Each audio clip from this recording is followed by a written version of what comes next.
عاملين ايه يا حلوين؟ النهارده قلت ايه؟ موسم الرمان، عايزين نعمل شويه عصير رمان كده فريش قبل ما يخلص من السوق. طب هنعمل ايه؟ انا معايا الرمان ومعايا التلج زي ما حضراتكم شايفين اهو، تمام، ومعايا السكر. ده كل الموضوع. عصير فريش، حبه رمان حكايه. هنشوف مع بعض هعمل ايه. هحط الرمان في الخلاط، تمام، وهنزل بالتلج كده. حلو. لو ما فيش تلج، مش متاح تلج، خلاص احط ميه متلجه، تمام. واحط 5 معالق من السكر.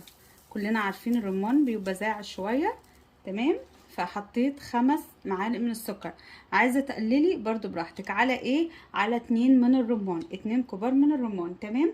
هنضرب الخليط ده في الخلاط. يلا بينا.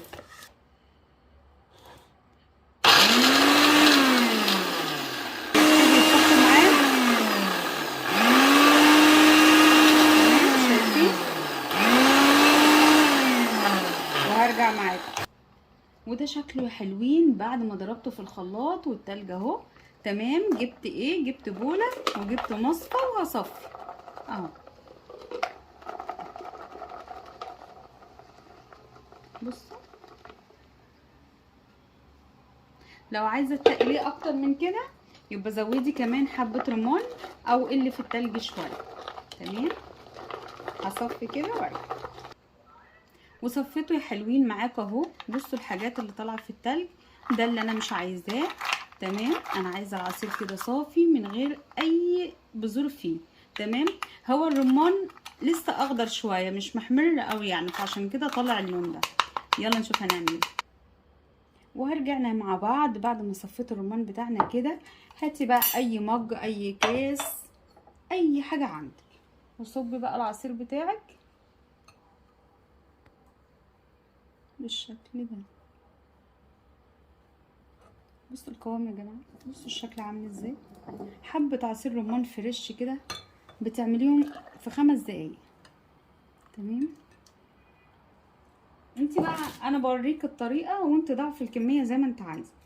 في الولاد بيحبوا الرمان جدا مع العصير.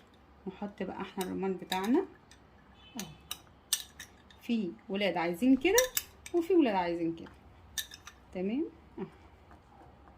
بصوا شكله تحفه. وانا مكتره السكر عشان حبه الرمان اللي انا حطيتهم دول زياده. بصوا يا جماعه الشكل، بصوا الشكل. يا ريت تعملوه، جربوه في ثواني بتعملي احلى عصير رمان في الدنيا. بصوا الشكل، بصوا. اتمنى ان التصوير ما يكونش ظالمه، بجد شكله تحفه، جميل جدا، حاجه فريش، حاجه طازه في البيت. يلا بسرعه اعمليه، متنسيش في اللايك والشير وتفعلوا الجرس عشان يوصلكم كل جديد. وبالهنا والشفا.